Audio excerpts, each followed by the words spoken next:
Fala galera, tudo bem com vocês? Meu nome é Jean Braga, eu sou consultor financeiro e hoje nós vamos falar sobre um assunto que é muito pouco difundido no mundo das finanças, previdência privada. Muitas pessoas acreditam que basta ir em um banco e fazer um plano de previdência privada e a partir daí o seu futuro vai estar garantido, quando na verdade não é bem assim. Lembre-se do seguinte, previdência privada é um produto bancário e o banco ele vende dinheiro. Se ele vende dinheiro, ele está lhe oferecendo aquele produto, certamente ele vai tirar uma taboca, vai tirar uma fatia desse valor e isso pode ser representativo no valor final que você vai ter ali quando você mais precisar daquele dinheiro, né? na aposentadoria, por exemplo. Então fica comigo até o final aqui que eu vou te mostrar todas as nuances que existem sobre os planos de previdência privada, como você escolher um plano de previdência privada que seja mais adequado para o seu perfil, para que você não caia nas armadilhas que são muito difundidas aí, daquelas pessoas que simplesmente querem te vender um produto e não te explicam tudo o que é referente àquele produto. Nós vamos falar aqui de 8 pontos que você tem que ficar atento para não fazer um péssimo negócio na previdência privada e simplesmente se arrepender no momento que você mais precisar desse valor. O primeiro ponto que nós vamos falar aqui é sobre a tábua atuarial. E o que seria essa tábua atuarial? Seria uma tábua que indica a sua expectativa de vida. Ou seja, se você é uma pessoa muito nova e está querendo se aposentar com idade muito baixa, então a sua expectativa de vida vai ser muito longa e o valor a receber do plano de previdência vai ser menor. Então quando você faz um plano de previdência, você vai escolher lá um plano PGBL, um plano VGBL, escolher qual é o tipo de renda que você quer, se é uma renda vitalícia, se é reversível ou não para a seguradora ou reversível aí para os seus beneficiários. Então tudo isso tem que ficar atento. Então se você é muito novo, vai receber cada vez menos valor.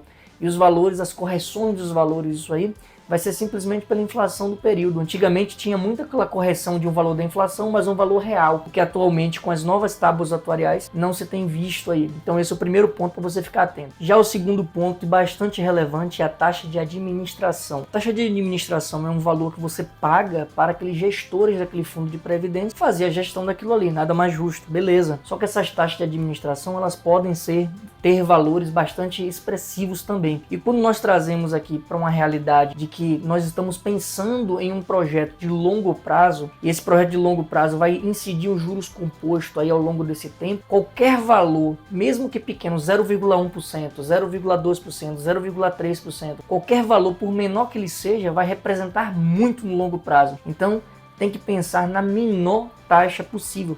Mesmo que seja um valor justo, porque vai ter ali as pessoas administrando e tal, vai ter todo aquele trabalho, mas é um valor que se você diminuir ao máximo, você acaba tendo um retorno bastante expressivo aí no longo prazo. Esse é o segundo ponto. Já o terceiro ponto é a taxa de performance. O que seria a taxa de performance? É um valor que superar o benchmark. Então, se você pensar aqui que o valor de referência é 10%, por exemplo, e aí ele consegue alcançar ali 11%, 12%, esse 1%, esse 2% que superou aquele valor de referência, ele acaba sendo descontado também uma taxa para a seguradora.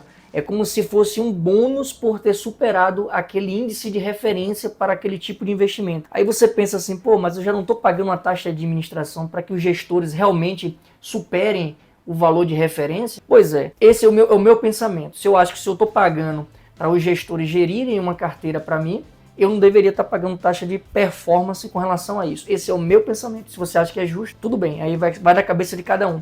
Mas ficar atento também sobre essa questão de taxa de performance, porque se você paga uma taxa de administração mais uma taxa de performance, perceba no quanto isso vai poder estar corroendo a sua rentabilidade ao longo do tempo. E esse é somente o terceiro ponto. E para você que está achando que a taxa de performance é uma coisa injusta, aqui eu quero trazer o quarto ponto aqui que vai ser muito pior, né? Que é uma taxa de carregamento. O que é a taxa de carregamento? É um valor que é cobrado para você colocar o dinheiro ali para fazer aquele novo aporte. Então a taxa de carregamento é uma taxa cobrada que pode ser na entrada ou na saída daquele aporte. Por exemplo, se for na entrada e a taxa de carregamento seja de 5%, então a cada R$100 que você aportar todos os meses, R$5 vão para a seguradora. Então vai ser R$95 que você vai estar fazendo de aporte todos os meses. Então R$5 vai para lá, esses 5%. Então é uma taxa que, no meu ponto de vista, é muito injusto e parece ser inclusive imoral. Como é que você paga uma taxa para você fazer um novo aporte para o seu plano de previdência? Então se você soma taxa de carregamento, taxa de administração, mas a taxa de performance, perceba o quanto você vai ter a sua rentabilidade minada no longo prazo. Então vamos em frente. O quinto ponto que eu quero trazer aqui para vocês é com relação à tabela de pagamento. Você pode ter uma tabela progressiva ou uma tabela regressiva. Qual a diferença entre elas? Geralmente aquela tabela progressiva você vai pagar mais em função do maior volume financeiro que você acaba colocando. Então se você tem um volume financeiro maior e vai manter o dinheiro por um tempo muito maior, é muito melhor que você escolha a tabela regressiva. Por quê? Porque você vai ter uma tabela que vai variar de 35% até 10%, que é a alíquota mínima de imposto de renda. Então você vai pagar 10% quando você ficar com um plano ali de previdência por mais de 10 anos. Passou de 10 anos, já chega na alíquota mínima. Então, se sua ideia é um plano de longo prazo, a tabela regressiva é melhor.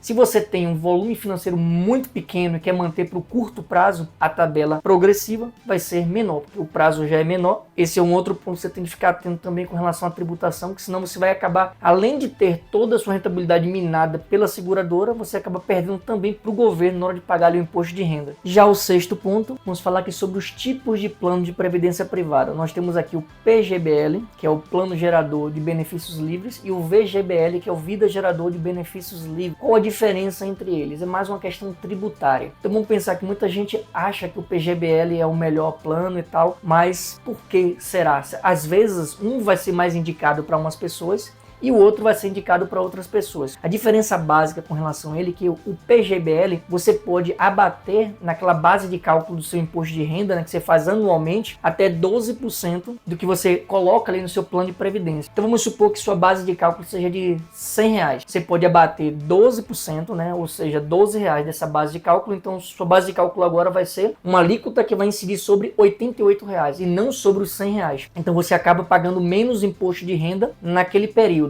Só que aqui tem uma desvantagem no final. Quando você for sacar esse dinheiro e for pagar o imposto de renda sobre um PGBL, você vai pagar não só sobre o rendimento daquele fundo ali, você vai pagar sobre o total. Então se você aportou R$100 mil, agora tem R$120 mil, e você tirar aquele valor, você vai pagar sobre os R$120 mil, não só apenas sobre os R$20 que seria de lucro.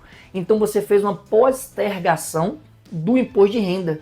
Então você não está tendo aquele benefício simplesmente aqui, vou deixar de pagar e morreu aí, não. Você adiou o pagamento daquele imposto de renda para um momento futuro.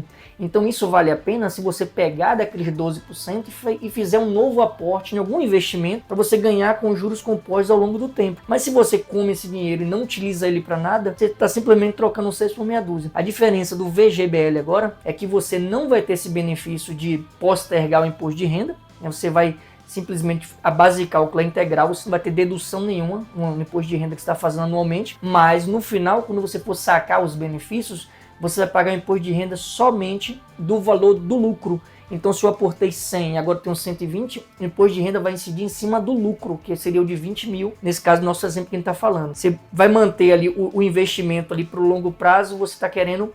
Você tem uma declaração anual que seja uma declaração completa, né? Aquela que você faz as deduções, dedução de saúde, dedução de estudo, de ensino e tal. Você pode fazer um PGBL, utilizar esse desconto para estar investindo esse valor. Mas se você é aquela pessoa que faz a declaração anual simplificada, aí não compensa fazer o PGBL. E se você faz a completa e o valor que você paga ali de plano de previdência for maior do que 12%, aí valeria a pena talvez você fazer uma divisão. Até 12% no PGBL e o que passar de 12% um VGBL. E se você faz um valor muito menor com relação aos 12% aí, então é melhor também fazer um VGBL. Perceba que vai depender muito do perfil da pessoa, de como a pessoa faz a declaração anual de imposto de renda dela, dos gastos dela, o quanto ela consegue deduzir, qual a ideia dela sobre investimento, se ela vai pegar aquele valor e colocar no investimento ali para estar rendendo os juros daquele ativo ali que ela está investindo. Então, verificar direitinho qual é o perfil da pessoa, qual é o gasto que a pessoa tem para escolher o melhor plano para o longo prazo. Já uma outra taxa aqui que você tem que ficar muito ligado, muito atento, é a taxa de excedente. O excedente financeiro é uma taxa que, se porventura o fundo de previdência tinha a intenção de pagar, vamos supor, 6% ao ano para aquele colaborador, aquela pessoa que vai ser beneficiária daquele plano. Então, se porventura aquele plano, aquele investimento rendeu 10%, então esses 4% de excedente, ele pode ser convertido para os cotistas daquele fundo de previdência. Então, se porventura a taxa de excedente for de 0%, então esses 4% que excedeu os 6% que era previsto, fica todo para a seguradora. Então você não recebe nada. Se porventura o excedente ali for de Se a taxa de excedente for de 50%, então ficaria 50% para a administradora do plano de previdência e 50% seria distribuído para os cotistas. Então perceba que isso é uma informação que poucas pessoas sabem, né? Muitos desconhecem. Então muitas das vezes a pessoa vê lá taxa de excedente financeiro zero. Então você não vai receber nada se porventura tiver um excedente financeiro com relação aos investimentos daquele fundo. Então fica ligado nisso também, porque isso pode ser convertido também para a administradora do plano. E por fim, nós temos também a taxa de juros na conversão. O que seria isso? Seria uma taxa de juros que pode ser negociada entre a pessoa que está fazendo o plano de previdência e a seguradora, porque no momento da conversão do patrimônio em renda, se isso for da vontade dessa pessoa, né? Porque ele pode optar em receber o valor total ou converter aquele patrimônio em renda. Se isso for feito, então você pode negociar uma taxa de juros na conversão. Então se você negociou e você vai receber essa taxa, amém. Se você não fizer essa negociação, não for de receber, você não vai ter taxa de juros a mais nenhuma. Então perceba que são 8 pontos que eu estou trazendo aqui que vocês têm que ficar atentos com relação ao plano de previdência privada. A maioria das pessoas não sabe, desconhece. E são informações que não são passadas de forma minuciosa, de forma detalhada. Então se a pessoa senta lá para fazer, o cara começa a explicar, o gerente começa a explicar uma situação dessa, a pessoa já dá um nó na cabeça, já desiste logo do plano de previdência, né? Então ele vai simplesmente passar aquelas informações que são mais objetivas. E muitas das vezes as pessoas acabam perdendo dinheiro. Vê lá a rentabilidade lá baixa. Então, às vezes, nem compensa você fazer um plano de previdência, compensa você fazer um plano de previdência que seja administrado por você. Porque muitos dos planos de previdência, se você pegar uma análise sobre os planos de previdência de multimercado, que investe também em ações de renda variável, e aqueles de renda fixa, eles estão muito próximos à rentabilidade dele. E a rentabilidade dele está muito próxima à rentabilidade da poupança, principalmente quando você vê a quantidade de taxas que você vai pagar, a quantidade de burocracias que você vai estar sendo exposto ali para poder escolher aquele plano de previdência. Então acaba nem compensando. Eu vou fazer um evento que eu vou estar explicando com relação aqui os planos de previdência com um nível de detalhe muito maior. E eu vou estar explicando como você pode administrar a sua previdência feita por você, investindo naqueles ativos de renda fixa, investimentos ali que sejam mais lucrativos do que os investimentos convencionais, para que você consiga ter um resultado muito mais favorável ali no longo prazo e sem as burocracias que requer um plano de previdência. Porque a maior vantagem de um plano de previdência que você poderia ter é a vantagem tributária. Só que na maior parte das vezes você acaba nem tendo essa vantagem se você fizer uma escolha errada, tem um deslize ali, então acaba nem compensando. Eu vou deixar aqui na descrição do vídeo as informações com relação a esse evento. Vai ser uma live que eu vou estar fazendo, que vai ser exclusivamente para tratar de previdência e como você montar a sua previdência e garantir o seu futuro de uma forma muito mais tranquila, sem precisar ficar com a cabeça cheia de informações, coisas que você às vezes até desconhece. Então se você gostou do vídeo, já deixa o seu like no canal, encaminha para outras pessoas que têm plano de previdência, que querem fazer um plano de previdência, para que ninguém fique sem as informações necessárias para fazer a melhor escolha possível. É o seu dinheiro, é o seu futuro, e isso não pode ser delegado de qualquer forma. Você tem que fazer isso de uma forma que seja com os pés no chão e com todo o conhecimento necessário para tomar a melhor escolha. Então te vejo no nosso próximo encontro.